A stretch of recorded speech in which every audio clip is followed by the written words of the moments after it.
வணக்கம். உங்கள் மோகன் எலக்ட்ரீஷியன்.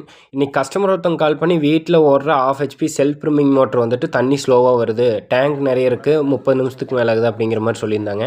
போய் செக் பண்ணி பார்த்தோம், தண்ணி வந்து ஸ்லோவாக தான் வருது.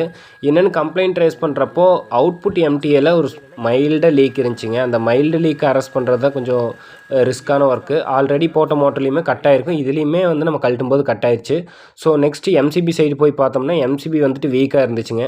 எம்சிபி வீக்காக இருந்தாலும் மோட்டர் ஸ்லோவாக தான் ஓடும், ஏன்னா வந்து பவர் சப்ளை சரியாக கிடைக்காது.